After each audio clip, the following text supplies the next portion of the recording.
श्रीगुरुभ्यो नमः श्रीपरमगुरुभ्यो नमः श्रीमदानन्दतीर्थभगवत्पादाचार्यगुरुभ्यो नमः हरिः ओम् नारायणाय परिपूर्णगुणार्णवाय विश्वोदयस्थितिलयोन्येतिप्रदाय ज्ञानप्रदाय विबुधासुरसौख्यदुःखसत्कारणाय वितताय नमो नमस्ते अशेषवाग्जाड्यमलापहन्त्री नमं नमं स्पष्टसुवाक्प्रदायिनी ममेह जिह्वाग्रस्फुरङ्गनर्तकी भवप्रसन्ना वदने च मे श्रीः बुद्धिर्बलं यशोधैर्यं निर्भयत्वम् अरोगता अजाड्यं वाक्पटुत्वं च हनूमत्स्मरणाद् भवेत् भवति यदनुभावादेडमूकोऽपि वाग्मी जडमतिरपि जन्तुर्जायते प्राज्ञमौलिः सकलवचनचेतो देवता भारती सा मम वचसि निधत्तां सन्निधिं मानसे च नमो अवस्तात्विका देवाः विष्णुभक्तिपरायणाः धर्ममार्गे प्रेरयन्तु भवन्तः सर्व एव हि नौमिन्यायसुधादिकृज्जयमुनीन् श्रीपादरात्सन्मनीन् व्यासार्यान्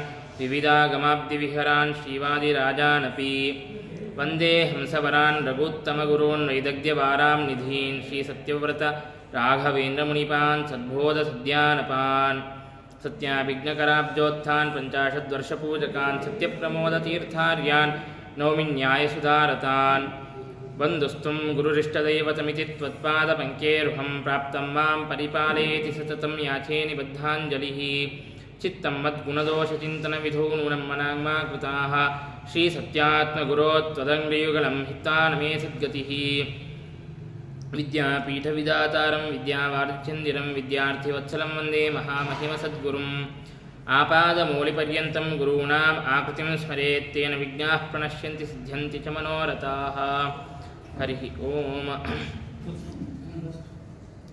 अथाभ्यवर्धंश्चतुराः कुमाराः नृपस्य गेहे पुरुषोत्तमाद्याः नित्यप्रवृद्धस्य च तस्य वृद्धिः अपेक्ष्य लोकस्य हि मन्ददृष्टिम्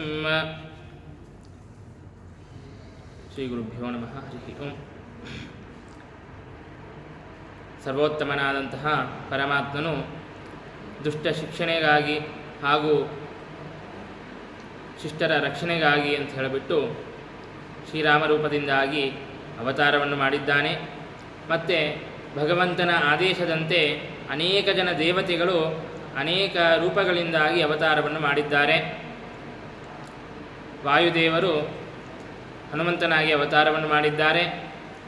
ಇಂದ್ರನು ವಾಲಿಯಾಗಿ ಅವತಾರವನ್ನು ಮಾಡಿದ್ದಾನೆ. ಮತ್ತು ಸೂರ್ಯನು ಸುಗ್ರೀವನಾಗಿ ಅವತಾರವನ್ನು ಮಾಡಿದ್ದಾನೆ.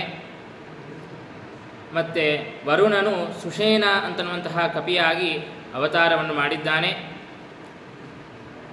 ಇನ್ನು ಅಶ್ವಿನಿ ದೇವತೆಗಳು ವಿವಿಧ ಮತ್ತು ಮೈಂದ ಅಂತನ್ನುವಂತಹ ರೂಪದಿಂದಾಗಿ ಕಪಿಗಳಾಗಿ ಅವತಾರವನ್ನು ಮಾಡಿದ್ದಾರೆ. ಇನ್ನು ಬೃಹಸ್ಪತ್ಯಾಚಾರ್ಯರು ಸುಷೇನನ ಮಗನಾಗಿ ತಾರ ಅಂತನ್ನುವಂತಹ ಹೆಸರಿನಿಂದಾಗಿ ಹುಟ್ಟಿದರೆ, ಇಂದ್ರನ ಪತ್ನಿಯಾದಂತಹ ಶಚೀದೇವಿಯು ಸುಷೇನನ ಮಗಳಾಗಿ ತಾರನ ತಂಗಿಯಾಗಿ ತಾರಾ ಅಂತನ್ನುವಂತಹ ಹೆಸರಿನಿಂದಾಗಿ ಹುಟ್ಟಿದ್ದಾಳೆ.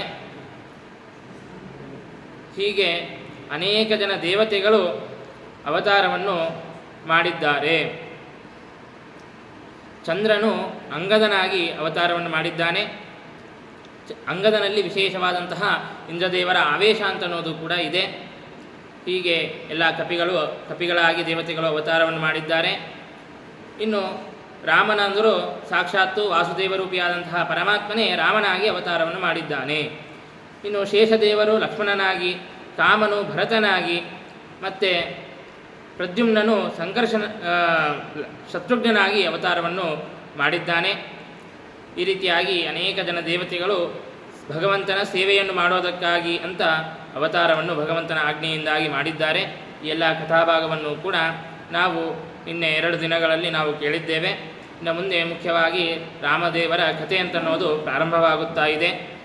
ಈ ರೀತಿಯಾಗಿ ದಶರಥ ರಾಜನಿಗೆ 4 ಜನ ಕುಮಾರರು ಹುಟ್ಟಿದ್ದಾರೆ. ಆ 4 ಜನ ಕುಮಾರರು ಕೂಡ ನಿಧಾನವಾಗಿ ಬೆಳೆಯುತ್ತಾ ಇದ್ದಾರೆ. ಸಣ್ಣ ಶಿಶುಗಳಾಗಿದ್ದರು. ನಿಧಾನವಾಗಿ ಅಂಬಿಗಾಲನ್ನು ಇಡೋದನ್ನು ಪ್ರಾರಂಭವನ್ನು ಮಾಡುತ್ತಾ ಇದ್ದಾರೆ.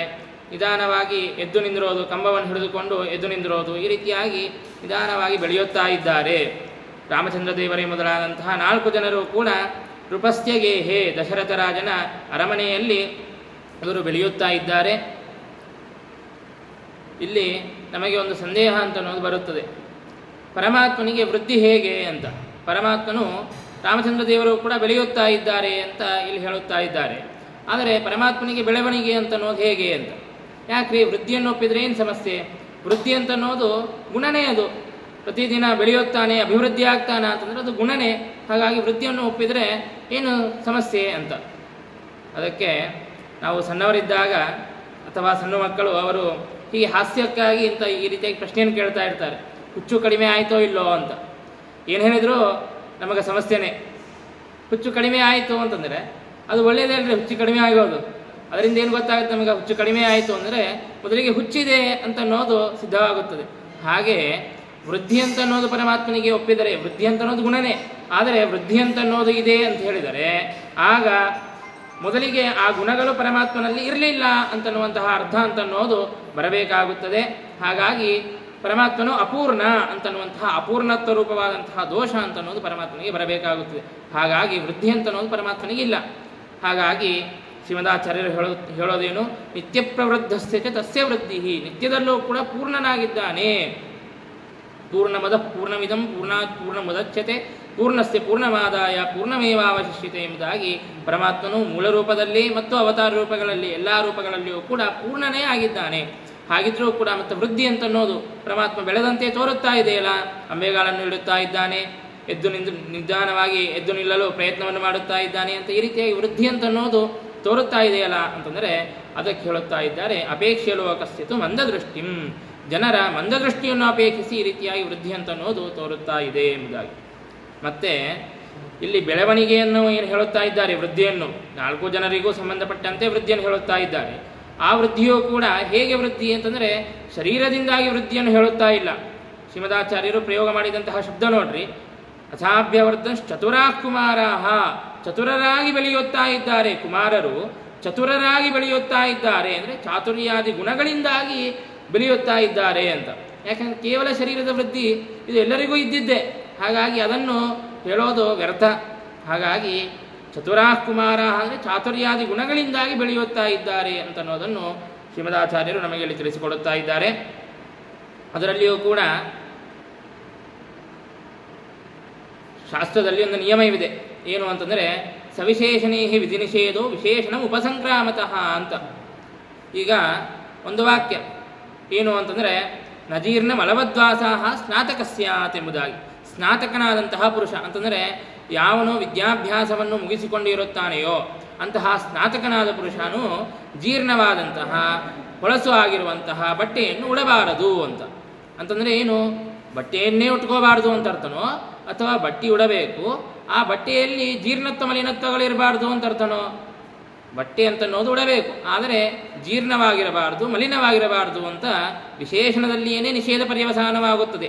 ಹಾಗೆ ಚಾತುರ್ಯಾದಿ ಗುಣಗಳಿಂದಾಗಿ ಯುಕ್ತರಾದಂತಹ ಕುಮಾರರು ಬೆಳೆಯುತ್ತಾ ಇದ್ದಾರೆ ಅಂತ ಹೇಳಿದಾಗಲೂ ಕೂಡ ಅಲ್ಲಿಯೂ ಕೂಡ ವೃದ್ಧಿ ಅಂತನ್ನೋದು ಚಾತುರ್ಯಾದಿ ಗುಣಗಳಲ್ಲಿಯೇನೇ ಹೊರತು ಕುಮಾರರಲ್ಲಿ ಅಲ್ಲ. ವಿಶೇಷಣವಾದಂತಹ ಚಾತುರ್ಯಾದಿ ಗುಣಗಳಲ್ಲಿಯೇನೇ ವೃದ್ಧಿ. ಆ ವೃದ್ಧಿ ಅಂತನ್ನೋದು ಕೂಡ ಲಕ್ಷ್ಮಣಾದಿಗಳಲ್ಲಿ ಸಂಭವಿಸಿದರೂ ಕೂಡ ರಾಮನಲ್ಲಿ ಅದು ಸಂಭವಿಸೋದಿಲ್ಲ. ಯಾಕೆಂದರೆ ನಿತ್ಯ ಪ್ರವೃತ್ತಿಸ್ಯ ಚ, ನಿತ್ಯದಲ್ಲೂ ಕೂಡ ಪೂರ್ಣನಾಗಿದ್ದಾನೆ ಪರಮಾತ್ಮ. ಹಾಗಾಗಿ ಕೇವಲ ಮಂದ ದೃಷ್ಟಿಯಿಂದಾಗಿ ಅಲ್ಲಿರುವಂತಹ ಮಂದ ಜನರ ಅಪೇಕ್ಷೆಯ ಈ ರೀತಿಯಾಗಿ ಬೆಳವಣಿಗೆ ಅಂತನ್ನೋದು ತೋರುತ್ತಾ ಇದೆ, ವೃದ್ಧಿ ಅಂತನ್ನೋದು ತೋರುತ್ತಾ ಇದೆ ಅಂತ. ಇಲ್ಲಿ ವ್ಯಾಖ್ಯಾನಕಾರರು ಒಂದು ಪ್ರಶ್ನೆಯನ್ನು ಮಾಡಿಕೊಂಡು ಉತ್ತರವನ್ನು ಕೊಡುತ್ತಾರೆ ನಮಗೆ. ಈಗ ರಾಮಚಂದ್ರ ದೇವರಿಗೆ ವೃದ್ಧಿ ಅಂತನ್ನೋದು ಇಲ್ಲ ಅಂತ ಹೇಳುತ್ತಾ ಇದ್ದೀರಿ. ಮತ್ತು ಹಾಗಾದರೆ ರಾಮಚಂದ್ರ ದೇವರು ಅಂಬೆಗಾಲನ್ನಿಟ್ಟರು, ಮತ್ತು ಸ್ವಲ್ಪ ದೊಡ್ಡವರಾದರು, ಮತ್ತೆ ಸ್ವಲ್ಪ ದೊಡ್ಡವರಾದರು, ಈ ರೀತಿಯಾಗಿ ಪುರಾಣಾದಿಗಳಲ್ಲಿ ಹೇಳಿದ್ದಾರೆ. ಮತ್ತು ಬ್ರಹ್ಮಾದಿ ದೇವತೆಗಳು ಕೂಡ ಈ ರೀತಿಯಾಗಿ ಪರಮಾತ್ಮನ ಅಂಬೆಗಾಲಿಡೋದನ್ನು ಇತ್ಯಾದಿ ಕ್ರಿಯೆಗಳನ್ನು ನೋಡಿದ್ದಾರೆಯೋ ಇಲ್ಲವೋ ಅಂತ. ನೋಡಿಲ್ಲ ಅಂತಂದರೆ ಪರಮಾತ್ಮನು ತೋರಿಸಿರುವಂತಹ ಈ ಲೀಲೆ ಎಲ್ಲವೂ ಕೂಡ ಅದು ಸುಳ್ಳು ಅಂತ ಆಗಬೇಕಾಗುತ್ತದೆ. ಇಲ್ಲ ನೋಡುತ್ತಾರೆ ಅಂತಂದರೆ ಮತ್ತು ಹಾಗಾದರೆ ಬ್ರಹ್ಮಾದಿ ದೇವತೆಗಳೂ ನೋಡುತ್ತಾರೆ, ಮತ್ತು ಜನರು ಸಾಮಾನ್ಯ ಜನರೂ ನೋಡುತ್ತಾರೆ. ಮತ್ತು ಹಾಗಾಗಿರಬೇಕಾದಾಗ ಅಪೇಕ್ಷೆ ಲೋಕಸ್ಥಿತು ಮಂದದೃಷ್ಟಿ ಎಂಬುದಾಗಿ ಮಂದದೃಷ್ಟಿ ಅಂತ ಹೇಳಿದ್ದೆ ಯಾಕೆ ಅಂತ. ಅದಕ್ಕೆ ಉತ್ತರವನ್ನು ಕೊಡುತ್ತಾರೆ. ಏನು ಅಂತಂದರೆ ಪರಮಾತ್ಮನು ಅನಂತನಾಗಿದ್ದಾನೆ ಅಂತಂದರೆ ಎಲ್ಲ ದೇಶಕಾಲಗಳಲ್ಲೂ ಕೂಡ ವ್ಯಾಪ್ತನಾಗಿದ್ದಾನೆ ಅಂತನ್ನೋದು. ಈ ರೀತಿಯಾಗಿ ಪರಮಾತ್ಮನು ದೇಶತಃ ಸರ್ವತ್ರ ವ್ಯಾಪ್ತನಾಗಿದ್ದರೂ ಕೂಡ ಪರಮಾತ್ಮನಲ್ಲಿ ಎಲ್ಲ ಪರಿಮಾಣಗಳೂ ಇದೆ. ಅನೋರಣೀಯಾನ್ ಮಹತೋ ಮಹೀಯಾನ್ ಎಂಬುದಾಗಿ ಅಣುಪರಿಮಾಣವೂ ಇದೆ, ಮಹತ್ ಪರಿಮಾಣವೂ ಇದೆ, ಮಧ್ಯಮ ಪರಿಮಾಣವೂ ಇದೆ. ಈ ರೀತಿಯಾಗಿ ಎಲ್ಲ ಪರಿಮಾಣಗಳು ಕೂಡ ಪರಮಾತ್ಮನಲ್ಲಿ ಇದೆ. ಹಾಗಾಗಿ ಬ್ರಹ್ಮಾದಿ ದೇವತೆಗಳು ಪರಮಾತ್ಮನನ್ನು ನೋಡಬೇಕಾದಾಗ, ಶಿಶುರೂಪವನ್ನು ನೋಡಬೇಕಾದಾಗ, ಕುಮಾರ ರೂಪವನ್ನು ನೋಡಬೇಕಾದಾಗ ಪರಮಾತ್ಮನಲ್ಲಿ ಎಲ್ಲ ಪರಿಮಾಣಗಳೂ ಇವೆ. ಈಗ ತನ್ನ ಒಂದು ಅಚಿಂತ್ಯವಾದಂತಹ ಶಕ್ತಿಯಿಂದಾಗಿ ಈ ಒಂದು ಪರಿಮಾಣವನ್ನು ಅಭಿವ್ಯಕ್ತಿ ಮಾಡುತ್ತಾ ಇದ್ದಾನೆ ಎಂಬುದಾಗಿ ಬ್ರಹ್ಮಾದಿ ದೇವತೆಗಳು ನೋಡುತ್ತಾರೆ. ಆದರೆ ಸಾಮಾನ್ಯ ಜನರು ಇವನಿಗೆ ಇದೇ ಒಂದೇ ಪರಿಮಾಣ ಇದೆ, ಬೇರೆ ಪರಿಮಾಣ ಇಲ್ಲ ಅಂತನ್ನುವಂತಹ ಒಂದು ದೃಷ್ಟಿಯಿಂದಾಗಿ ನೋಡುತ್ತಾರೆ. ಅಂತನ್ನುವಂತಹ ಒಂದು ಅಪೇಕ್ಷೆಯಿಂದಾಗಿ ಆ ಒಂದು ಮಾತನ್ನು ತಿಳಿಸಿಕೊಡೋದಕ್ಕಾಗಿ ಮಂದದೃಷ್ಟಿ ಎಂಬುದಾಗಿ ಹೇಳಿದ್ದಾರೆ ಎಂಬುದಾಗಿ ನಮಗೆ ವ್ಯಾಖ್ಯಾನಕಾರರು ತಿಳಿಸಿಕೊಡುತ್ತಾರೆ.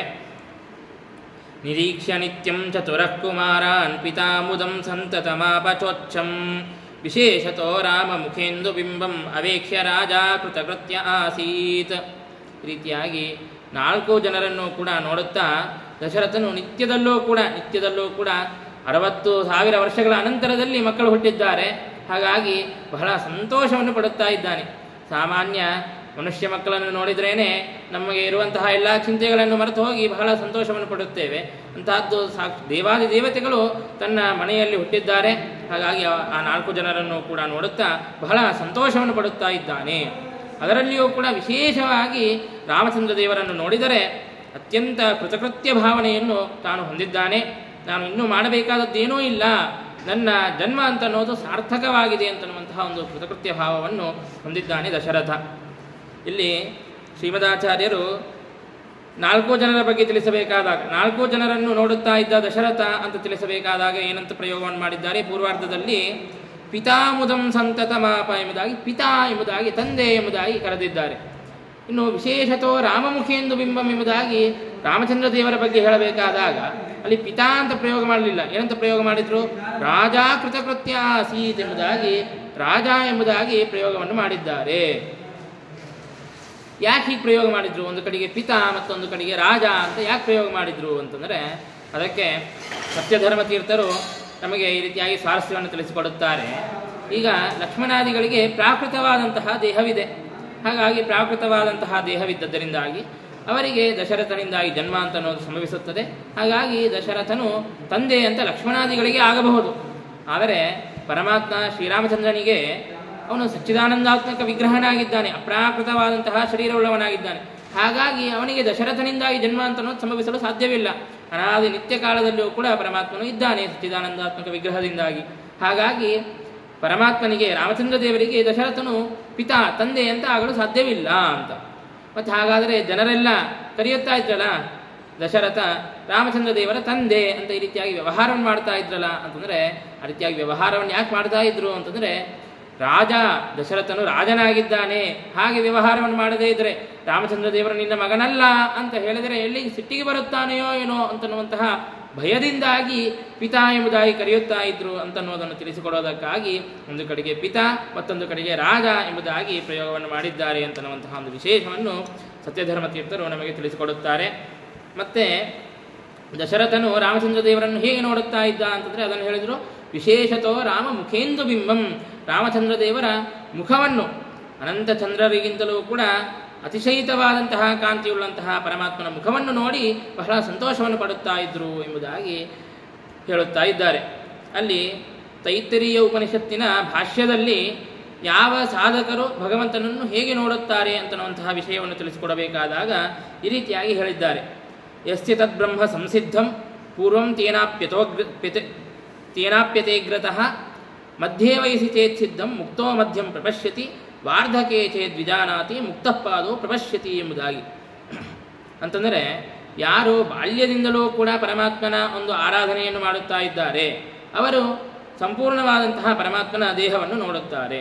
ಇನ್ನು ಯಾರು ಮಧ್ಯ ವಯಸ್ಸಿನಿಂದಾಗಿ ಪರಮಾತ್ಮನ ಒಂದು ಆರಾಧನೆಯನ್ನು ಮಾಡುತ್ತಾರೆಯೋ, ಸಾಧನೆಯನ್ನು ಪ್ರಾರಂಭವನ್ನು ಮಾಡುತ್ತಾರೆಯೋ, ಅವರು ಪರಮಾತ್ಮನ ಮಧ್ಯಭಾಗದಿಂದಾಗಿ ಪ್ರಾರಂಭವನ್ನು ಮಾಡಿ ಪರಮಾತ್ಮನನ್ನು ನೋಡುತ್ತಾರೆ. ಇನ್ನು ಯಾರು ವಾರ್ಧಕ್ಯದಲ್ಲಿ ಕೊನೆಯ ಕಾಲದಲ್ಲಿ ಪರಮಾತ್ಮನ ಒಂದು ಉಪಾಸನೆಯನ್ನು ಆರಾಧನೆಯನ್ನು ಮಾಡುತ್ತಾರೆಯೋ ಅವರು ಕೇವಲ ಪರಮಾತ್ಮನ ಪಾದಗಳನ್ನಷ್ಟೇ ನೋಡುತ್ತಾರೆ ಅಂತ ಈ ರೀತಿಯಾಗಿ ಹೇಳಿದ್ದಾರೆ. ಹಾಗಾಗಿ ಅಂದರೆ ನಾವೆಲ್ಲ ಅಂದ್ಕೊತೀವಿ ಎಲ್ಲ ರಿಟೈರ್ ಆದಮೇಲೆ ನಾವು ಪರಮಾತ್ಮನ ಆರಾಧನೆಯನ್ನು ಮಾಡೋದು ಪ್ರಾರಂಭ ಮಾಡೋಣ ಅಂತ. ಆದರೆ ಕೌಮಾರ ಆಚರೇತ್ ಪ್ರಾಜ್ಞ ಎಂಬುದಾಗಿ ನಮಗೆ ಶಾಸ್ತ್ರ ತಿಳಿಸಿಕೊಡುತ್ತದೆ. ಹಾಗಾಗಿ ಸಣ್ಣ ವಯಸ್ಸಿನಿಂದಲೇ ನಾವು ಭಗವಂತನ ಆರಾಧನಾದಿಗಳನ್ನು ಪ್ರಾರಂಭವನ್ನು ಮಾಡಬೇಕು. ಮತ್ತು ಹಾಗಾದರೆ ದಶರಥನು ಯಾವಾಗ ಯಾಗ ಮಾಡಿದ? 60,000 ವರ್ಷಗಳಾದ ಮೇಲೆ ತನ್ನ ವಾರ್ಧಕ್ಯದಲ್ಲಿ ತಾನು ಯಾಗಾದಿಗಳನ್ನು ಮಾಡಿದ್ದಾನೆ. ಹಾಗಾಗಿ ಮತ್ತೆ ಪರಮಾತ್ಮನ ಮುಖಕಮಲವನ್ನು ಹೇಗೆ ನೋಡಿದ್ದಾನೆ ಅಂತ ಅದಕ್ಕೆ ಹೇಳುತ್ತಾರೆ ವ್ಯಾಖ್ಯಾನಕಾರರು. ಯದ್ಯಪಿ ತಾನು ವಾರ್ಧಕ್ಯ ಅವಸ್ಥಾದಲ್ಲಿ ತಾನು ಯಾಗವನ್ನು ಮಾಡಿದರೂ ಕೂಡ ತಾನು ಸಣ್ಣ ವಯಸ್ಸಿನಿಂದಲೇ ತಾನು ಭಗವಂತನ ಆರಾಧನಾದಿಗಳನ್ನು ಮಾಡುತ್ತಾ ಇದ್ದ, ಜ್ಞಾನಿಯಾಗಿದ್ದ, ಜ್ಞಾನವನ್ನು ಸಂಪಾದನೆ ಮಾಡಿದ್ದ. ಹಾಗಾಗಿ ರಾಮಚಂದ್ರ ದೇವರ ಮುಖವನ್ನು ನೋಡಿದ್ದಾರೆ ಅಂತ ಏನು ಹೇಳಿದ್ದಾರೆಯೋ ಅದು ಯುಕ್ತವೇ ಆಗಿದೆ ಎಂಬುದಾಗಿ ವಿಶೇಷತೋ ರಾಮ ಮುಖೇಂದು ಬಿಂಬಂ ಅವೇಕ್ಷ್ಯ ರಾಜ ಕೃತಕೃತ್ಯ ಆಸೀತ್ ಎಂಬುದಾಗಿ ಹೇಳಿದ್ದಾರೆ. ಕೇವಲ ದಶರಥ ರಾಜನಷ್ಟೇ ಅಲ್ಲ, ಆ ಅಯೋಧ್ಯೆಯಲ್ಲಿರುವಂತಹ ಎಲ್ಲರೂ ಕೂಡ ಪರಮಾತ್ಮನ ಮುಖವನ್ನು ನೋಡಿ ಅತ್ಯಂತ ಸಂತೋಷವನ್ನು ಪಡುತ್ತಾ ಇದ್ದಾರೆ. ತನ್ಮಾತರಃ ಪೌರಜನ ಅಮಾತ್ಯಾಃ ಅಂತಃಪುರ ವೈಷಯಿಕಾಶ್ಚ ಸರ್ವೇ ಅವೇಕ್ಷಮಾಣಾಃ ಪರಮಂ ಪುಮಾಂಸಂ ಸ್ವಾನಂದ ತೃಪ್ತ ಇವ ಸಂಬಭೂವುಃ. ರಾಮಚಂದ್ರ ದೇವರ ತಾಯಂದಿರು ಕೇವಲ ಕೌಸಲ್ಯ ಅಷ್ಟೇ ಅಲ್ಲ, ಕೌಸಲ್ಯ, ಸುಮಿತ್ರಾ, ಕೈಕೇಯಿ ಇವರೆಲ್ಲರೂ ಕೂಡ ಮತ್ತೆ ಪುರದಲ್ಲಿರುವಂತಹ ಜನರು, ಅಂತಃಪುರದಲ್ಲಿರುವಂತಹ ಜನರು, ಎಲ್ಲ ದೇಶದಲ್ಲಿರುವಂತಹ ಜನರೆಲ್ಲರೂ ಕೂಡ ಪರಮಾತ್ಮನನ್ನು, ರಾಮಚಂದ್ರ ದೇವರನ್ನು ನೋಡಿ ಅತ್ಯಂತ ಸಂತೋಷವನ್ನು ಪಡುತ್ತಾ ಇದ್ದಾರೆ. ಸಾಕ್ಷಾತ್ತು ಪರಮಪುರುಷನಾದಂತಹ ಸರ್ವೋತ್ತಮನಾದಂತಹ ಪರಮಾತ್ಮನೇ ರಾಮಚಂದ್ರ ದೇವರಾಗಿ ಹುಟ್ಟಿದ್ದಾರೆ. ಅಂತಹ ಪರಮಾತ್ಮನನ್ನು ನೋಡಿ ಸ್ವಾನಂದ ತೃಪ್ತಾಹ, ಸ್ವರೂಪ ಸುಖವನ್ನು ಅನುಭವಿಸುವಂತೆ ಅವರಿಗೆ ಆಗುತ್ತಾ ಇದೆ. ಈ ರೀತಿಯಾಗಿ ಅತ್ಯಂತ ಹರ್ಷವನ್ನು, ಸಂತೋಷವನ್ನು ಪಡುತ್ತಾ ಇದ್ದಾರೆ. ನಾವು ಕೂಡ ಭಗವಂತನ ವಿಗ್ರಹವನ್ನು ನೋಡಬೇಕಾದಾಗ, ಆಲಯಕ್ಕೆ ಹೋದಾಗ, ದೇವಾಲಯಕ್ಕೆ ಹೋದಾಗ ಪರಮಾತ್ಮನ ವಿಗ್ರಹವನ್ನು ನೋಡಿದಾಗ ನಾವು ಈ ರೀತಿಯಾಗಿ ಆನಂದವನ್ನು ಪಡುವಂತಹ ಒಂದು ರೂಢಿಯನ್ನು ನಾವು ಹಾಕಿಕೊಳ್ಳಬೇಕು. ಸಾಮಾನ್ಯ ಒಂದು ಕಥೆಯನ್ನು ಹೇಳ್ತಾ ಇರ್ತಾರೆ. ಏನು ಅಂತಂದರೆ, 2 ಬಂಡೆಗಲ್ಲುಗಳಿದ್ದಂತೆ. ಒಂದು ಬಂಡೆಕಲ್ಲನ್ನು ಚೆನ್ನಾಗಿ ಅದನ್ನು ಕೆತ್ತಿ ಭಗವಂತನ ಮೂರ್ತಿಯನ್ನಾಗಿ ಮಾಡಿ ಒಂದು ಆಲಯದಲ್ಲಿ ಪ್ರತಿಷ್ಠಾಪನೆ ಮಾಡಿದ್ದಂತೆ. ಇನ್ನೊಂದು ಬಂಡೆಕಲ್ಲಿತ್ತು, ಅದನ್ನು ನದಿಯ ತೀರದಲ್ಲಿ ಇಟ್ಟರಂತೆ. ನದಿಯ ತೀರದಲ್ಲಿರುವಂತಹ ಬಂಡೆಕಲ್ಲಿನ ಮೇಲೆ ಎಲ್ಲರೂ ಹೋಗಿ ಬಟ್ಟೆಯನ್ನು ಒಗೆಯೋದು. ಇನ್ನು ಇಲ್ಲಿ ದೇವಾಲಯದಲ್ಲಿ ಯಾವ ಮೂರ್ತಿಯನ್ನು ಪ್ರತಿಷ್ಠಾಪನೆ ಮಾಡಿದ್ದಾರೆ, ಬಂಡೆಕಲ್ಲಿನಿಂದಾಗಿ ಕೆತ್ತಿ ಯಾವ ಮೂರ್ತಿಯನ್ನು ಪ್ರತಿಷ್ಠಾಪನೆ ಮಾಡಿದ್ದಾರೆ, ಅಲ್ಲಿ ಎಲ್ಲ ಜನರು ಬಂದು ಭಗವಂತನ ದರ್ಶನವನ್ನು ಮಾಡಿಕೊಂಡು ಹೋಗೋದಂತೆ. ಈ ರೀತಿಯಾಗಿ 2 ಬಂಡೆಗಲ್ಲು ಈ ರೀತಿಯಾಗಿ ಇರಬೇಕಾದಾಗ ಯಾವ ಬಂಡೆಗಲ್ಲು ನದಿ ತೀರದಲ್ಲಿತ್ತೋ ಆ ಬಂಡೆಕಲ್ಲಿನ ಹತ್ತಿರ ಬಟ್ಟೆಗಳನ್ನು ಒಗೆದಾಗ ಆ ಬಟ್ಟೆಯಲ್ಲಿರುವಂತಹ ಮಾಲಿನ್ಯವೆಲ್ಲವೂ ಕೂಡ ಹೋಗುತ್ತಾ ಇತ್ತಂತೆ. ಆದರೆ ಇಲ್ಲಿ ದೇವಾಲಯಕ್ಕೆ ಬಂದು ಯಾರು ದರ್ಶನವನ್ನು ಮಾಡಿಕೊಂಡು ಹೋಗ್ತಾ ಇದ್ರೋ ಅವರ ಮಾಲಿನ್ಯ, ಮನಸ್ಸಿನಲ್ಲಿರುವಂತಹ ಮಾಲಿನ್ಯ ಅಂತನೋದು ಹೋಗುತ್ತಾನೇ ಇರಲಿಲ್ಲವಂತೆ. ಅಂತಂದರೆ ಸುಮ್ಮನೆ ಹೋಗಿ ದರ್ಶನವನ್ನು ಮಾಡಿಕೊಂಡು ಬರೋದಲ್ಲ, ಅಲ್ಲಿ ಭಗವಂತನ ದರ್ಶನವನ್ನು ಮಾಡಿಕೊಂಡು ಭಕ್ತಿಯ ರಸದಿಂದಾಗಿ ನಮ್ಮ ಮನಸ್ಸು ಆರ್ದ್ರವಾಗಬೇಕು. ಹಾಗೆ ಆರ್ದ್ರವಾದರೆ ನಮ್ಮ ಮಾಲಿನ್ಯ ಅಂತನ್ನೋದು ಪರಿಹಾರವಾಗುತ್ತದೆ. ಹಾಗಾಗಿ ಪರಮಾತ್ಮನ ದರ್ಶನವನ್ನು ಮಾಡಿಕೊಳ್ಳಬೇಕಾದಾಗ ಭಕ್ತಿಯಿಂದಾಗಿ ಭಗವಂತನು ಮಾಡಿದಂತಹ ಅನಂತ ಉಪಕಾರಗಳನ್ನು ಸ್ಮರಣೆ ಮಾಡುತ್ತಾ ಆನಂದವನ್ನು ಪಡೋದನ್ನು ನಾವು ಅಭ್ಯಾಸವನ್ನು ಮಾಡಿಕೊಳ್ಳಬೇಕು, ರೂಢಿಯನ್ನು ಮಾಡಿಕೊಳ್ಳಬೇಕು. ಇದಕ್ಕೆಲ್ಲವೂ ಕೂಡ ಗುರುಗಳ ಉಪದೇಶ, ಗುರುಗಳ ಅನುಗ್ರಹ, ಭಗವಂತನ ಅನುಗ್ರಹ ಮುಖ್ಯವಾಗಿ ಕಾರಣವಾಗಿದೆ. ಅದರ ಜೊತೆಗೆ ನಮ್ಮ ಪ್ರಯತ್ನ ಅಂತನ್ನೋದು ಕೂಡ ಕಾರಣವಾಗಿದೆ. ಹಾಗಾಗಿ ಆ ಒಂದು ಪ್ರಯತ್ನವನ್ನು ಮಾಡಬೇಕು ಅಂತನ್ನೋದನ್ನು ನಾವು 2 ಶ್ಲೋಕಗಳಿಂದಾಗಿ ನಾವು ತಿಳಿಯಬಹುದು. ಈ ರೀತಿಯಾಗಿ ಪರಮಾತ್ಮನು ಬೆಳೆಯುತ್ತಾ ಇದ್ದಾನೆ ರಾಮಚಂದ್ರ ದೇವರು. ಎಲ್ಲ ಜನರು ಕೂಡ ಅತ್ಯಂತ ಸಂತೋಷದಿಂದಾಗಿ ಯುಕ್ತರಾಗಿದ್ದಾರೆ. ಸರಿಯಾಗಿ ಅದೇ ಸಂದರ್ಭದಲ್ಲಿ ಅಲ್ಲಿಗೆ ವಿಶ್ವಾಮಿತ್ರ ಋಷಿಗಳು ಬರುತ್ತಾರೆ. ತತಸ್ಸು ವಂಶೇಷ ಶಿನಪ್ರಸೂತೋ ಗಾಧೀತಿ ಶಕ್ರಸ್ತನುಜೋಸ್ತ್ಯ ಚಾಸೀತ್ ವರೇಣ ವಿಪ್ರತ್ವಮವಾಪಯೋಸೋ ವಿಶ್ವಸ್ಯ ಮಿತ್ರಂ ಸ ಇಹಾ ಜಗಾಮ. ವಿಶ್ವಾಮಿತ್ರ ಋಷಿಗಳು ಚಂದ್ರವಂಶದಲ್ಲಿ ಹುಟ್ಟಿದಂತಹವರು. ಚಂದ್ರವಂಶದಲ್ಲಿ ಹುಟ್ಟುವಂತಹ ರಾಜರ ಬಗ್ಗೆ ತಿಳಿಸುತ್ತಾರೆ. ಅಸ್ಮಿಶ್ಚ ಸರ್ವೇ ಜಾನಂತಿ ಚಂದ್ರವಂಶ್ಯಾಂಶ್ಚ ವೈಷ್ಣವಾನ್ ದೇವಮನ್ಯಂ ನ ಸೇವಂತಿ ಚಂದ್ರವಂಶಯ ಹರಿಂ ವಿನಾ ಎಂಬುದಾಗಿ ಬ್ರಹ್ಮವೈವರ್ತ ಪುರಾಣದಲ್ಲಿ ಹೇಳಿದಂತಹ ಮಾತು. ಚಂದ್ರವಂಶದಲ್ಲಿ ಯಾವ ರಾಜರುಗಳು ಹುಟ್ಟುತ್ತಾರೆಯೋ ಅವರು ಪರಮಾತ್ಮನ ಸೇವೆಯನ್ನೇ ಮಾಡುತ್ತಾರೆ. ಪರಮಾತ್ಮನ ಸೇವೆಯನ್ನು ಬಿಟ್ಟು ಬೇರೆಯವರ ಸೇವೆಯನ್ನು ಮಾಡೋದಿಲ್ಲ ಎಂಬುದಾಗಿ ಈ ರೀತಿಯಾಗಿ ನಿತ್ಯದಲ್ಲೂ ಕೂಡ ಪರಮಾತ್ಮನ ಸೇವೆಯಲ್ಲಿ ನಿರತರಾಗಿರುತ್ತಾರೆ ಎಂಬುದಾಗಿ ಈ ರೀತಿಯಾಗಿ ಹೇಳುತ್ತಾರೆ. ಅಂತಹ ಚಂದ್ರವಂಶದಲ್ಲಿ ಗಾಧಿ ಅಂತನ್ನುವಂತಹ ರಾಜನು ಹುಟ್ಟುತ್ತಾನೆ. ಇಂದ್ರನ ಅವತಾರನಾದಂತಹ ಇಂದ್ರನೇ ಗಾಧಿ ಅಂತನ್ನುವಂತಹ ಹೆಸರಿನಿಂದಾಗಿ ಹುಟ್ಟುತ್ತಾನೆ. ಆ ಗಾಧಿಯ ಮಗನಾಗಿ ವಿಶ್ವಾಮಿತ್ರ ಋಷಿಗಳು ಹುಟ್ಟುತ್ತಾರೆ. ವಿಶ್ವಾಮಿತ್ರ ಋಷಿಗಳು ತಾವು ಮೊದಲಿಗೆ ಕ್ಷತ್ರಿಯರು, ರಾಜನಾಗಿದ್ದರು. ಆಗ ಅವರಿಗೆ ಹೆಸರೇನು ಅಂತಂದರೆ ವಿಶ್ವರಥ ಎಂಬುದಾಗಿ ಹೆಸರು ಅಂತನ್ನೋದಿತ್ತು ಎಂಬುದಾಗಿ ನಾವು ತಿಳಿಯುತ್ತೇವೆ. ಅಂತಹ ವಿಶ್ವರಥ ಅಂತನ್ನುವಂತಹ ರಾಜನೇ ಮುಂದೆ ವಿಶ್ವಾಮಿತ್ರರಾದರು ಎಂಬುದಾಗಿ ನಾವು ತಿಳಿಯುತ್ತೇವೆ. ಈ ವಿಶ್ವಾಮಿತ್ರ ಋಷಿಗಳ ಒಂದು ಜನ್ಮದ ಶ್ರವಣ, ಅವರ ಒಂದು ಚಂದ್ರವಂಶ ಅದರ ಶ್ರವಣವನ್ನು ಮಾಡಿದರೆ ನರಾ ಕುಳೀನ ಜನ್ಮಾನೋ ಭವಂತಿಯೇವ ನ ಸಂಶಯ ಎಂಬುದಾಗಿ ಈ ವಿಶ್ವಾಮಿತ್ರ ಋಷಿಗಳ ಒಂದು ವಂಶದ ಬಗ್ಗೆ ಕೇಳಿದರೆ ಎಲ್ಲ ಮನುಷ್ಯರು ಕೂಡ ಒಳ್ಳೆಯ ವಂಶದಲ್ಲಿ ಹುಟ್ಟುತ್ತಾರೆ ಎಂಬುದಾಗಿ ನಮಗೆ ಪುರಾಣ ಅಂತ ಅನ್ನೋದು ತಿಳಿಸಿಕೊಡುತ್ತದೆ. ಹೀಗೆ ವಿಶ್ವಾಮಿತ್ರ ಋಷಿಗಳು ಗಾಧಿಯ ಮಗನಾಗಿ ಹುಟ್ಟಿದ್ದಾರೆ. ವರೇಣ ವಿಪ್ರತ್ವ ಅವಾಪಯೋಸೋ, ವರದಿಂದಾಗಿ ವಿಪ್ರತ್ವವನ್ನು ಹೊಂದಿದ್ದಾರೆ ಎಂಬುದಾಗಿ. ಅಂತಂದರೆ ಅವರು ವಿಶ್ವರಥನಾಗಿ ಇದ್ದು ವಸಿಷ್ಠರ ಆಶ್ರಮಕ್ಕೆ ಹೋದಾಗ ಆ ಎಲ್ಲ ಕಥೆ ಅಂತ ಅನ್ನೋದು ಗೊತ್ತು. ಆ ವಸಿಷ್ಠರ ಆಶ್ರಮಕ್ಕೆ ಹೋದಾಗ ಕಾಮಧೇನು ಬೇಕು ಎಂಬುದಾಗಿ ಹೇಳಿದಾಗ ಆಗ ವಸಿಷ್ಠರು ಕೊಡದೇ ಇರುವಾಗ ನಾನು ಬ್ರಹ್ಮರ್ಷಿತ್ವವನ್ನು ನಾನು ಪಡೆಯುತ್ತೇನೆ ಎಂಬುದಾಗಿ ಘೋರವಾದಂತಹ ತಪಸ್ಸನ್ನು ಮಾಡುತ್ತಾರೆ. ಆಗ ಅನೇಕ ಜನರ ವರದಿಂದಾಗಿ ಅವರು ವಿಪ್ರತ್ವವನ್ನು ಹೊಂದಿ ಬ್ರಹ್ಮ ಋಷಿತ್ವವನ್ನು ಕೂಡ ಹೊಂದುತ್ತಾರೆ ಅಂತನ್ನೋದನ್ನು ನಾವು ತಿಳಿಯುತ್ತೇವೆ. ವರೇನ ಅಂತನ್ನೋದಕ್ಕೆ ಬ್ರಹ್ಮದೇವರ ವರ, ಸರಸ್ವತೀ ದೇವಿಯ ವರ, ಯಮ, ಚ್ಯವನ, ರುಚಿಕ ಮತ್ತು ವಸಿಷ್ಠ ಋಷಿಗಳು ಈ ರೀತಿಯಾಗಿ ಅನೇಕ ಜನರ ವರದಿಂದಾಗಿ ಆ ವಿಶ್ವಾಮಿತ್ರರು ಬ್ರಹ್ಮರ್ಷಿತ್ವವನ್ನು ಪಡೆದಿದ್ದಾರೆ, ವಿಪ್ರತ್ವವನ್ನು ಪಡೆದಿದ್ದಾರೆ ಅಂತನ್ನೋದನ್ನು ನಾವು ತಿಳಿಯುತ್ತೇವೆ. ಅಂತಹ ವಿಶ್ವಸ್ಯ ಮಿತ್ರಂ ಸಹ್ಯಾ ಜಗಾಮ, ಅಂತಹ ವಿಶ್ವಾಮಿತ್ರ ಋಷಿಗಳು ಇಲ್ಲಿಗೆ ಬರುತ್ತಾರೆ, ಅಯೋಧ್ಯೆಗೆ ಬರುತ್ತಾರೆ. ಶ್ರೀಮದ್ ಆಚಾರ್ಯರು ಪ್ರಯೋಗವನ್ನು ಮಾಡುವಾಗ ಹೇಗೆ ಪ್ರಯೋಗವನ್ನು ಮಾಡಿದ್ದಾರೆ ನೋಡ್ರಿ. ವಿಶ್ವಸ್ಯ ಮಿತ್ರಂ ಎಂಬುದಾಗಿ, ವಿಶ್ವಸ್ಯ ಮಿತ್ರಂ ಎಂಬುದಾಗಿ ವಿಶ್ವಕ್ಕೆ ಮಿತ್ರರಾದಂತಹ ಋಷಿಗಳು ಬಂದಿದ್ದಾರೆ ಅಂತ. ಅಂದರೆ ವಿಶ್ವಾಮಿತ್ರ ಅಂತ ಅನ್ನೋದಕ್ಕೂ ಅಷ್ಟೇ ಅರ್ಥ. ವಿಶ್ವಸ್ಯ ಅಮಿತ್ರಂ ಎಂಬುದಾಗಿ ಅರ್ಥವಲ್ಲ. ವಿಶ್ವಾಮಿತ್ರ ಅಂತ ಅನ್ನೋದಕ್ಕೂ ಕೂಡ ವ್ಯಾಕರಣ ಸೂತ್ರದಿಂದಾಗಿ ಮಿತ್ರೇಚ ಋಷೋ ಅಂತನ್ನುವಂತಹ ಸೂತ್ರದಿಂದಾಗಿ ದೀರ್ಘವಾಗಿ ವಿಶ್ವಾಮಿತ್ರ ಎಂಬುದಾಗಿ ಆಗಿದೆ. ಹಾಗಿದ್ರೂ ಕೂಡ ವಿಶ್ವಸ್ಯ ಮಿತ್ರಂ ಎಂಬುದಾಗಿ ವಿಶ್ವಾಮಿತ್ರ ಅಂತ ಪ್ರಯೋಗ ಮಾಡಿದೆ. ವಿಶ್ವಸ್ಯ ಮಿತ್ರಂ ಅಂತ ಯಾಕೆ ಪ್ರಯೋಗವನ್ನು ಮಾಡಿದ್ದಾರೆ ಅಂತಂದರೆ ಜನರಿಗೆ ಶಂಕೆ ಬರೋದು ಬೇಡ ಅಂತಂದರೆ ಸಮಸ್ತ ಲೋಕಕ್ಕೂ ಕೂಡ ವೇದ ಮಾತೆಯಾದಂತಹ ಗಾಯತ್ರಿಯನ್ನು ಉಪದೇಶ ಮಾಡಿದಂತಹ ಇಂತಹ ಋಷಿಗಳ ಬಗ್ಗೆ ಇವರು ಅಮಿತ್ರರಾಗಿದ್ದಾರೆ ಏನೋ, ವಿಶ್ವಕ್ಕೆ ಅಮಿತ್ರರಾಗಿದ್ದಾರೆ ಏನೋ ಅಂತನ್ನುವಂತಹ ಶಂಕೆಯೂ ಬರೋದು ಬೇಡ ಅಂತನ್ನೋದಕ್ಕಾಗಿ ವಿಶ್ವಾಮಿತ್ರ ಅಂತ ಪ್ರಯೋಗವನ್ನು ಮಾಡದೆ ವಿಶ್ವಸ್ಯ ಮಿತ್ರಂ ಎಂಬುದಾಗಿ ಈ ರೀತಿಯಾಗಿ ಪ್ರಯೋಗವನ್ನು ಮಾಡಿದ್ದಾರೆ. ಮತ್ತು ಇವರು ವಿಶ್ವಕ್ಕೆ ಮಿತ್ರರು ಯಾಕೆ ಅಂತಂದರೆ ಗಾಯತ್ರಿ ಮಂತ್ರವನ್ನು ಕೊಟ್ಟಿದ್ದಾರೆ ಅಂತನ್ನೋದೊಂದು. ಅದರ ಜೊತೆಗೆ ರಾಮಚಂದ್ರ ದೇವರಂತಹ ಸರ್ವೋತ್ತಮನಾದಂತಹ ಪರಮಾತ್ಮನನ್ನು ಸಮಸ್ತ ಲೋಕಕ್ಕೂ ಕೂಡ ಪರಿಚಯವನ್ನು ಮಾಡಿಸಿಕೊಟ್ಟಿದ್ದಾರೆ. ರಾಮಚಂದ್ರ ದೇವರು ಅಲ್ಲೇ ರಾಜನ ಮನೆಯಲ್ಲೇನೆ, ಅರಮನೆಯಲ್ಲೇನೆ ಇದ್ದರೆ ಇಷ್ಟು ಪ್ರಸಿದ್ಧಿ ರಾಮಚಂದ್ರ ದೇವರ ಸಾಮರ್ಥ್ಯ ಅಂತ ಅನ್ನೋದು ಲೋಕಕ್ಕೆ ಗೊತ್ತಾಗುತ್ತಾ ಇರಲಿಲ್ಲ. ಹಾಗಾಗಿ ರಾಮಚಂದ್ರ ದೇವರನ್ನು ಸಿದ್ಧಾಶ್ರಮಕ್ಕೆ ಕರೆದುಕೊಂಡು ಹೋಗಿ ಲೋಕ ಕಲ್ಯಾಣವನ್ನು ಮಾಡಿಸುವಂತಹ ಒಂದು ಕಾರ್ಯವನ್ನು ಮಾಡಿದ್ದಾರೆ. ಸಮಸ್ತ ಲೋಕಕ್ಕೂ ಕೂಡ ರಾಮಚಂದ್ರ ದೇವರ ಒಂದು ಸಾಮರ್ಥ್ಯವನ್ನು ಪ್ರಕಟಣೆ ಮಾಡಿದ್ದಾರೆ. ಹಾಗಾಗಿಯೂ ಕೂಡ ಇವರು ವಿಶ್ವಕ್ಕೆ ಮಿತ್ರರು ಎಂಬುದಾಗಿಯೂ ಕೂಡ ನಾವು ತಿಳಿಯಬಹುದು. ಇನ್ನು ವಿಶ್ವಸ್ಯ ಮಿತ್ರಂ ಎಂಬುದಾಗಿ ವಿಶ್ವಾಮಿತ್ರ ಅಂತ ಪ್ರಯೋಗವನ್ನು ಮಾಡದೆ ವಿಶ್ವಸ್ಯ ಮಿತ್ರಂ ಎಂಬುದಾಗಿ ಯಾಕೆ ಪ್ರಯೋಗವನ್ನು ಮಾಡಿದ್ದಾರೆ ಅಂತಂದರೆ ನಮಗೆ ಸಮಸ್ತ ಲೋಕಕ್ಕೂ ಕೂಡ ಇವರು ಮಿತ್ರರಾಗಿರಬಹುದು. ಆದರೆ ಅಯೋಧ್ಯೆಯ ಜನರಿಗೆ ಮಾತ್ರ ಇವರು ಶತ್ರುಗಳೇ, ವಿಲನ್ ಇದ್ದಂತೆಯೇ. ಯಾಕೆ ಅಂತಂದರೆ ಅಯೋಧ್ಯೆಯಲ್ಲಿ ಜನರು ನಿತ್ಯದಲ್ಲೂ ಕೂಡ ಪರಮಾತ್ಮನನ್ನು ನೋಡಿ ಅವರು ಸಂತೋಷವನ್ನು ಪಡುತ್ತಾ ಇದ್ದರು. ಅಂತಹ ಒಂದು ಸ್ತರದಿಂದಾಗಿ ರಾಮಚಂದ್ರ ದೇವರನ್ನು ಕರೆದುಕೊಂಡು ಹೋಗಿಬಿಟ್ರೆ ಆ ಜನರಿಗೆ ದುಃಖವಾಗೋದಿಲ್ಲವ? ದುಃಖವಾಗೇ ಆಗುತ್ತದೆ. ಹಾಗಾಗಿ ಅವರ ಒಂದು ದೃಷ್ಟಿಕೋನದಿಂದಾಗಿ ನೋಡಿದರೆ ಇವರು ಅಮಿತ್ರರೇನು ಅಂತಂದರೆ ಅವರ ದೃಷ್ಟಿಕೋನದಲ್ಲೂ ಕೂಡ ಇವರು ಮಿತ್ರರೇ ಆಗಿದ್ದಾರೆ ಹೊರತು ಅಮಿತ್ರರಲ್ಲ ಅಂತ. ಯಾಕೆ ಅಂತಂದರೆ ತಾತ್ಕಾಲಿಕವಾಗಿ ಅವರಿಗೆ ದುಃಖ ಅಂತ ಅನ್ನೋದಾದರೂ ಕೂಡ ಮುಂದೆ ರಾಮಚಂದ್ರ ದೇವರಲ್ಲಿ ಹೋಗಿ ಎಲ್ಲ ಲೋಕ ಕಲ್ಯಾಣವನ್ನು ಮಾಡಿದಾಗ ಅಯೋಧ್ಯೆಯ ರಾಜನ ಮಗನು ಈ ರೀತಿಯಾಗಿ ಲೋಕ ಕಲ್ಯಾಣವನ್ನು ಮಾಡಿದ್ದಾನೆ ಅಂತ ಈ ರೀತಿಯಾಗಿ ರಾಮಚಂದ್ರ ದೇವರ ಒಂದು ಕಲ್ಯಾಣವನ್ನು ಹೇಳಬೇಕಾದಾಗ, ರಾಮಚಂದ್ರ ದೇವರ ಸಾಮರ್ಥ್ಯವನ್ನು ಹೇಳಬೇಕಾದಾಗ ಅಯೋಧ್ಯೆಯನ್ನು ಕೂಡ ಸ್ವೀಕಾರ ಮಾಡಿ ಜನರು ಹೊಗಳುತ್ತಾರೆ. ಅಂದರೆ ನಿತ್ಯದಲ್ಲೂ ಕೂಡ ಅವರಿಗೆ ಶಾಶ್ವತವಾದಂತಹ ಒಂದು ಸ್ಥಾನವನ್ನು ಕೊಟ್ಟಿದ್ದಾನೆ ಪರಮಾತ್ಮ ಈ ರೀತಿಯಾಗಿ. ಹಾಗಾಗಿ ಅಂದರೆ ನಾವು ಕೇಳ್ತೀವಲ್ಲ ಗೀತೆಯಲ್ಲಿ ಎತ್ತತಗ್ರೆ ವಿಷಮಿವ ಪರಿಣಾಮೇ ಮೃತೋಪಂ ತತ್ಸುಖಂ ಸಾತ್ವಿಕಂ ಪ್ರೋಕ್ತಂ ಎಂಬುದಾಗಿ.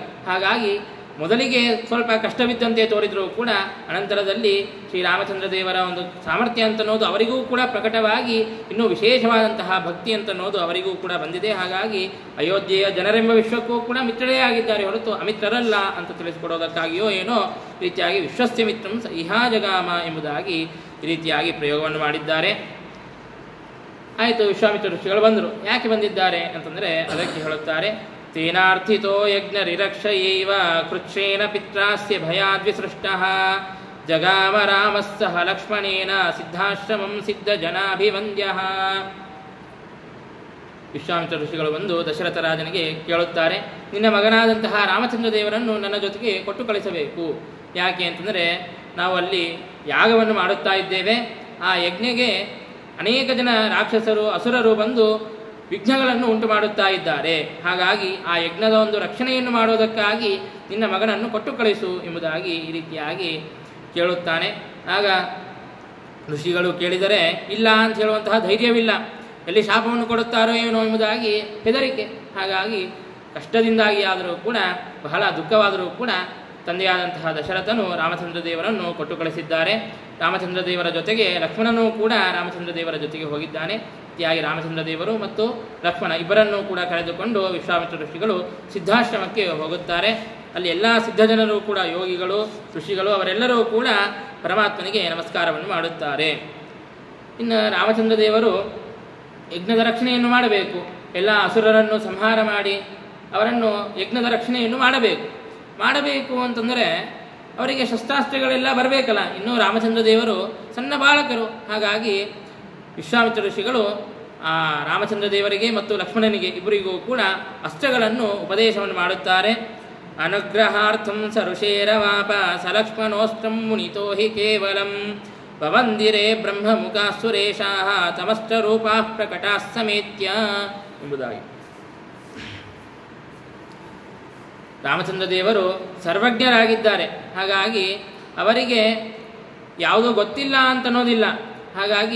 ಹಾಗಿದ್ರೂ ಕೂಡ ಪರಮಾತ್ಮ ಕೇವಲ ಅವರ ಮೇಲೆ ಅನುಗ್ರಹವನ್ನು ಮಾಡಬೇಕು ಅಂತನ್ನುವಂತಹ ಒಂದು ಅಪೇಕ್ಷೆಯಿಂದಾಗಿ ಅವರಿಂದಾಗಿ ವಿಶ್ವಾಮಿತ್ರ ಋಷಿಗಳಿಂದಾಗಿ ಅಸ್ತ್ರಗಳನ್ನು ಪಡೆಯುತ್ತಾ ಇದ್ದಾರೆ. ಅಸ್ತ್ರಗಳನ್ನು ಪಡೆಯೋದು ಅಂತಂದರೆ ಆಯಾ ಅಸ್ತ್ರಗಳಿಗೆ ಅಭಿಮಾನಿಗಳಾದಂತಹ ದೇವತಾ ಪ್ರತಿಪಾದಕವಾದಂತಹ ಮಂತ್ರಗಳನ್ನು ಉಪದೇಶವನ್ನು ಮಾಡೋದು.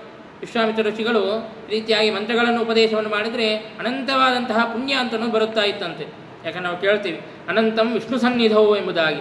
ಪರಮಾತ್ಮನ ಸನ್ನಿಧಾನದಲ್ಲಿ ಪರಮಾತ್ಮನ ಗುಣಗಳ ಪ್ರತಿಪಾದಕವಾದಂತಹ ಮಂತ್ರಗಳನ್ನು ಪಠನೆ ಮಾಡಿದರೆ ಅನಂತವಾದಂತಹ ಪುಣ್ಯ ಅಂತನ್ನೋದು ಬರುತ್ತದೆ ಅಂತೆ. ಹಾಗಾಗಿ ವಿಶ್ವಾಮಿತ್ರ ಋಷಿಗಳು ರಾಮಚಂದ್ರ ದೇವರ ಕಿವಿಯಲ್ಲಿ ಆ ಮಂತ್ರಗಳ ಉಪದೇಶವನ್ನು ಮಾಡುತ್ತಾ ಇದ್ದರೆ ಅನಂತವಾದಂತಹ ಪುಣ್ಯ ಅಂತನ್ನೋದು ಬರುತ್ತಾ ಇದೆ. ರೀತಿಯಾಗಿ ಕೇವಲ ಋಷಿಗಳ ಮೇಲೆ ಅನುಗ್ರಹವನ್ನು ಮಾಡಬೇಕು, ವಿಶ್ವಾಮಿತ್ರ ಋಷಿಗಳ ಮೇಲೆ ಅನುಗ್ರಹವನ್ನು ಮಾಡಬೇಕು ಅಂತನ್ನೋದಷ್ಟೇ ಉದ್ದೇಶ, ಹೊರತು ಅವರಿಗೆ ಗೊತ್ತಿಲ್ಲ ಅಂತನ್ನೋದು ಯಾವುದೂ ಇಲ್ಲ. ರೀತಿಯಾಗಿ ಅನುಗ್ರಹವನ್ನು ಮಾಡೋದಕ್ಕಾಗಿ ಅಂತ ಋಷಿಗಳಿಂದಾಗಿ ಎಲ್ಲ ಮಂತ್ರಗಳನ್ನು ಕೂಡ ಪಡೆದಿದ್ದಾರೆ, ಎಲ್ಲ ಅಸ್ತ್ರಗಳನ್ನು ಕೂಡ ಪಡೆದಿದ್ದಾರೆ. ಇನ್ನು ಪಡೆದ ಮೇಲೆ ಆ ಮಂತ್ರಗಳನ್ನು ಉಚ್ಚಾರಣೆ ಮಾಡಿ ಆ ದೇವತೆಗಳನ್ನು ಕರೆದರೆ ದೇವತೆಗಳೆಲ್ಲರೂ ಕೂಡ ಪ್ರತ್ಯಕ್ಷವಾಗಿ ಬಂದು ಭಗವಂತನಿಗೆ ರಾಮಚಂದ್ರ ದೇವರಿಗೆ ನಮಸ್ಕಾರವನ್ನು ಮಾಡುತ್ತಾ ಇದ್ದಾರೆ. ಭವಂದಿರೇ ಬ್ರಹ್ಮಮುಖಾ ಸುರೇಶಾಃ ಸಮಸ್ತರೂಪ ಪ್ರಕಟಾಸಮೇತ್ಯ ಎಂಬುದಾಗಿ ಪ್ರತ್ಯಕ್ಷವಾಗಿ ಬಂದು ಬ್ರಹ್ಮದೇವರ ಮಂತ್ರವನ್ನು ಹೇಳಿದರೆ ಬ್ರಹ್ಮದೇವರು ಬಂದು ಪ್ರತ್ಯಕ್ಷವಾಗಿ ಬಂದು ನಮಸ್ಕಾರವನ್ನು ಮಾಡುತ್ತಾ ಇದ್ದಾರೆ. ಆಗ ರಾಮಚಂದ್ರ ದೇವರು ಹೀಗೆ ಹೇಳಿರಬಹುದೇನೋ, ನಮಸ್ಕಾರ ಚಮತ್ಕಾರ ಆಮೇಲಪ್ಪ, ಮೊದಲಿಗೆ ಬಂದು ಅಷ್ಟದಲ್ಲಿ ಸನ್ನಿಹಿತರಾಗಿ ಗುರಿಯನ್ನು ತಲುಪ್ರಿ, ಇಲ್ಲದೇ ಇದ್ದರೆ ಗುರುಗಳು ನನಗೆ ಬೈತಾರ ಅಂತ ಈ ರೀತಿಯಾಗಿ ಹೇಳುತ್ತಾ ಇದ್ರು ಏನೋ ಎಂಬುದಾಗಿ ಸುಮ್ಮನೆ ಜಾಮಿತಾ ಪರಿಹಾರಕ್ಕೆ ಹೇಳಿದೆ. ಈ ರೀತಿಯಾಗಿ ಎಲ್ಲ ಅಸ್ತ್ರಗಳನ್ನು ಕೂಡ ಹೊಂದಿದ್ದಾರೆ. ಇನ್ನು ಅಸ್ತ್ರಗಳನ್ನು ಹೊಂದಿ ಇನ್ನು ದೈತ್ಯರ ಸಂಹಾರವನ್ನು ಮಾಡೋದನ್ನು ಪ್ರಾರಂಭ ಮಾಡುತ್ತಾ ಇದ್ದಾರೆ. ಅಥೋ ಜಘಾನಾಶು ಶರೇಣ ತಾಟಕಾಂ ವರಾದ್ವಿಧಾತುಸ್ತದನನ್ಯವಧ್ಯಾಂ ರರಕ್ಷ ಯಜ್ಞಂಚ ಮುನೇರ್ನಿಹತ್ಯ ಸುಬಾಹುಮೀಶಾನ ಗಿರಾ ವಿಮೃತ್ಯುಂ. ಮೊದಲಿಗೆ ತಾಟಕ ಅಂತನ್ನುವಂತಹ ರಾಕ್ಷಸಿಯನ್ನು ಸಂಹಾರ ಮಾಡುತ್ತಾ ಇದ್ದಾರೆ. ಈ ತಾಟಕ ಅಂತನ್ನುವಂತಹ ರಾಕ್ಷಸಿ ಸುಂದ ಅಂತನ್ನುವಂತಹ ಒಬ್ಬ ರಾಕ್ಷಸ ಅಸುರ. ಆ ಸುಂದ ಅಂತನ್ನುವಂತಹ ಅಸುರನ ಹೆಂಡತಿ ತಾಟಕ. ಮತ್ತು ಮಾರೀಚ ಅಂತ ಏನು ದೈತ್ಯನನ್ನು ಕೇಳುತ್ತೇವೆಯೋ ಆ ಮಾರೀಚ ಅಂತನ್ನುವಂತಹ ದೈತ್ಯನ ತಾಯಿ, ಸುಂದನ ಭಾರ್ಯ ಹಾಗೂ ಮಾರೀಚನ ತಾಯಿ ಅಂತಹ ತಾಟಕ. ಅವಳಿಗೆ ಬ್ರಹ್ಮದೇವರ ವರ ಅಂತನ್ನೋದಿತ್ತು. ಬ್ರಹ್ಮದೇವರಿಂದಾಗಿ ಅವಧ್ಯತ್ವ ವರವನ್ನು ಪಡೆದಿದ್ದಳು. ಹಾಗಾಗಿ ಬ್ರಹ್ಮದೇವರ ವರವನ್ನು ಪಡೆದಿದ್ದರಿಂದಾಗಿ ಯಾರೂ ಕೂಡ ಭಗವಂತನನ್ನು ಬಿಟ್ಟು ಬೇರೆ ಯಾರೂ ಕೂಡ ಸಂಹಾರ ಮಾಡುವಂತೆ ಇರಲಿಲ್ಲ. ಹಾಗಾಗಿ ಯಾರಿಂದಲೂ ಕೂಡ ವಧ್ಯಲಾಗದೇ ಇರುವಂತಹ ಆ ತಾಟಕೆಯನ್ನು ಶ್ರೀರಾಮಚಂದ್ರ ದೇವರು ಬಾಣವನ್ನು ಪ್ರಯೋಗವನ್ನು ಮಾಡಿ ಸಂಹಾರವನ್ನು ಮಾಡಿದ್ದಾರೆ ಅಂತ. ಅಲ್ಲದೆ ಸ್ತ್ರೀವಧವನ್ನು ಮೊದಲಿಗೆ ಯಾಕೆ ಮಾಡಿದ ಪರಮಾತ್ಮ? ಅಧರ್ಮವಲ್ಲೇನು, ಸ್ತ್ರೀಯನ್ನು ಸಂಹಾರ ಮಾಡೋದು ಅಧರ್ಮವಲ್ಲೇನು ಅಂತ ಕೇಳಿದರೆ ಅದಕ್ಕೆ ವಾಲ್ಮೀಕಿ ಋಷಿಗಳು ತಮ್ಮ ರಾಮಾಯಣದಲ್ಲಿ ತಿಳಿಸಿಕೊಟ್ಟಿದ್ದಾರೆ. ಏನು ಅಂತಂದರೆ ಈ ತಾಟಕೆಯು ಬಹಳ ಎಲ್ಲ ಸಜ್ಜನರಿಗೂ ಕೂಡ ಬಹಳ ಕ್ಲೇಶವನ್ನು ಉಂಟು ಮಾಡುತ್ತಾ ಇದ್ಲಂತೆ. ಹಾಗಾಗಿ ಎಲ್ಲ ಸಜ್ಜನರಿಗೆ ಸಂತೋಷ ಅಂತ ಅನ್ನೋದು ಉಂಟಾಗುತ್ತದೆ ಅಂತಂದರೆ ಅವಳ ವಧೆಯನ್ನು ಮಾಡೋದು ಕೂಡ ಧರ್ಮವೇ ಆಗಿದೆ, ಹೊರತು ಅಧರ್ಮವಲ್ಲ ಎಂಬುದಾಗಿ ತಿಳಿಸಿಕೊಟ್ಟಿದ್ದಾರೆ. ಈ ರೀತಿಯಾಗಿ ತಾಟಕೆಯನ್ನು ಸಂಹಾರ ಮಾಡಿ ಇನ್ನು ಸುಬಾಹು ಅಂತನ್ನುವಂತಹ ದೈತ್ಯನನ್ನು ಸಂಹಾರ ಮಾಡುತ್ತಾ ಇದ್ದಾರೆ. ಸುಂದನ ಮಗ ಮಾರೀಚ, ಉಪಸುಂದನ ಮಗ ಸುಬಾಹು ಎಂಬುದಾಗಿ ನಾವು ಕೇಳುತ್ತೇವೆ. ಅಂತಹ ಸುಬಾಹುವನ್ನು ಸಂಹಾರ ಮಾಡುತ್ತಾರೆ. ಈ ಸುಬಾಹುವಿಗೂ ಕೂಡ ಈಶಾನಗಿರ ವಿಮೃತ್ಯುಂ ಎಂಬುದಾಗಿ ರುದ್ರದೇವರ ವರ ಅಂತ ಅನ್ನೋದಿತ್ತು. ರುದ್ರದೇವರನ್ನು ಕುರಿತು ತಪಸ್ಸನ್ನು ಮಾಡಿ ಅವಧ್ಯತ್ವ ವರವನ್ನು ಪಡೆದಿದ್ದ ಅಂತಹ ರುದ್ರದೇವರ ವರದಿಂದಾಗಿ ಅವಧ್ಯನಾದಂತಹ ಸುಬಾಹುವನ್ನು ಕೂಡ ರಾಮಚಂದ್ರ ದೇವರು ಸಂಹಾರವನ್ನು ಮಾಡಿದ್ದಾರೆ. ಈ ರೀತಿಯಾಗಿ ತಾಟಕೆಯನ್ನು ಮತ್ತು ಸುಬಾಹುವನ್ನು ಸಂಹಾರ ಮಾಡಿ ಆಮೇಲೆ ಮಾರೀಚನನ್ನು ಸಂಹಾರ ಮಾಡಲಿಲ್ಲ. ಮಾರೀಚನನ್ನು ದೂರಕ್ಕೆ ಸಮುದ್ರದಲ್ಲಿ ಹೋಗಿ ಬೀಳುವಂತೆ ಅವನನ್ನು ಮಾಡಿದ್ದಾರೆ. ಶರೇಣ ಮಾರೀಚ ಮಥಾರ್ಣವೇ ಕ್ಷಿಪದ್ವಚೋ ವಿರಿಂಚಸ್ಯ ತುಮಾನಯಾನಃ ಅವಧ್ಯತಾ ತೇನ ಹಿತಸ್ಯ ದತ್ತ ಜಘಾನ ಚಾನ್ಯಾನ್ ರಜನೀಚರಾನಥ. ಬಾಣಪ್ರಯೋಗವನ್ನು ಮಾಡಿ ಮಾರೀಚನನ್ನು ಎಲ್ಲೋ ದೂರದಲ್ಲಿ ಸಮುದ್ರದಲ್ಲಿ ಹೋಗಿ ಬೀಳುವಂತೆ 100 ಯೋಜನ ದೂರದಲ್ಲಿ ಹೋಗಿ ಬೀಳುವಂತೆ ಮಾಡಿದ್ದಾರೆ. ಯಾಕೆ ಮಾರೀಚನನ್ನು ಯಾಕೆ ಸಂಹಾರ ಮಾಡಲಿಲ್ಲ ಅಂತಂದರೆ ಅದಕ್ಕೆ ಹೇಳುತ್ತಾ ಇದ್ದಾರೆ, ವಚೋ ವಿರಿಂಚಸ್ತು ಮಾನಯಾನಃ. ಬ್ರಹ್ಮದೇವರ ಮಾತಿಗೆಯೂ ಸ್ವಲ್ಪ ಬೆಲೆಯನ್ನು ಕೊಡೋಣ. ಇವನಿಗೂ ಕೂಡ ಬ್ರಹ್ಮದೇವರ ವರ ಇತ್ತು, ಅವಧ್ಯತ್ವ ವರ. ಹಾಗಾಗಿ ಇನ್ನು ಬ್ರಹ್ಮದೇವರ ಪ್ರತಿಯೊಂದು ವರವನ್ನು ಕೂಡ ನಾವು ಮೀರುತ್ತಾ ಹೋದರೆ ಅಸುರರಿಗೆ ಇನ್ನು ವಿಶ್ವಾಸನೆ ಹುಟ್ಟಂಗಿಲ್ಲ. ಬ್ರಹ್ಮದೇವರ ಮಾತೇನು ನಡೆಯೋದಿಲ್ಲ. ಹಾಗಾಗಿ ಬ್ರಹ್ಮದೇವರನ್ನು ಕುರಿತು ಯಾರು ತಪಸ್ಸೇ ಮಾಡೋದಿಲ್ಲ. ಹಾಗಾಗಿ ಬ್ರಹ್ಮದೇವರ ಮಾತಿಗೂ ಕೂಡ ಸ್ವಲ್ಪ ಬೆಲೆಯನ್ನು ಕೊಡೋಣ ಎಂಬುದಾಗಿ ಹೇಳಿಬಿಟ್ಟು ಮಾರೀಚನನ್ನು ಸಂಹಾರ ಮಾಡದೆ ದೂರದಲ್ಲಿ ಹೋಗಿ ಬೀಳುವಂತೆ ಮಾಡಿದ್ದಾನೆ. ಹೊರತು ಭಗವಂತನಿಗೆ ಸಾಮರ್ಥ್ಯವಿರಲಿಲ್ಲ ಅಂತ ಅನ್ನೋದು ಸರ್ವಥಾ ಅಲ್ಲ. ಯಾಕೆ ಹಿಂದನೇ ನಾವು ಕೇಳಿದ್ವಿ, ಬ್ರಹ್ಮದೇವರ ವರದಿಂದ ಯವದ್ಯಳಾದಂತಹ ತಾಟಕೆಯನ್ನು ಸಂಹಾರ ಮಾಡಿದ್ದಾನೆ ಅಂತ ಅನ್ನೋದನ್ನು ಕೇಳಿದ್ದೇವೆ. ಮತ್ತೆ ಮಾರೀಚನನ್ನು ಸಂಹಾರ ಮಾಡುವಂತಹ ಸಾಮರ್ಥ್ಯವಿರಲಿಲ್ಲ ಅಂತಾದರೆ ಮುಂದೆ ಸಂಹಾರವನ್ನು ಮಾಡುತ್ತಾನೆ ಪರಮಾತ್ಮ. ಏನು ಮಾಯಾಮೃಗನಾಗಿ ಬಂದಾಗ ಆಗ ಸಂಹಾರವನ್ನು ಮಾಡುತ್ತಾನೆ.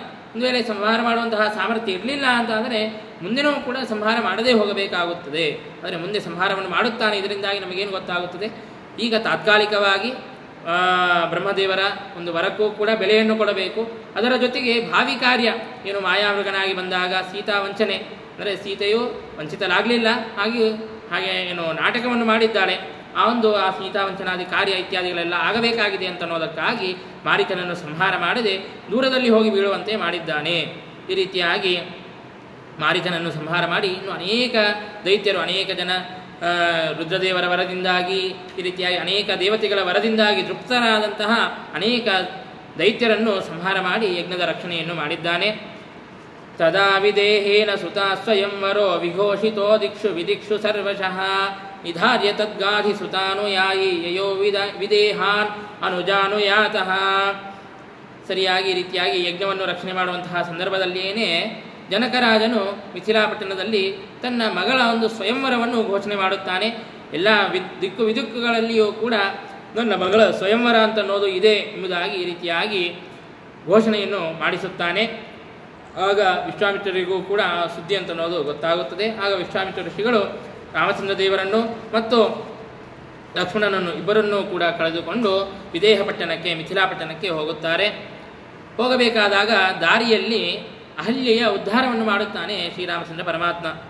ಅಥೋ ಅಹಲ್ಯಾಂ ಪತಿನಾಭಿಷಪ್ತಾಂ ಪ್ರದರ್ಶನಾತ್ ಇಂದ್ರಕೃತಾಚ್ಛಿಲೀಕೃತಾಂ ಸ್ವದರ್ಶನಾತ್ ಮಾನುಷತಾಂ ಉಪೇತಾಂ ಸುಯೋಜಯಾಮಾಸ ಸ ಗೌತಮೇನ.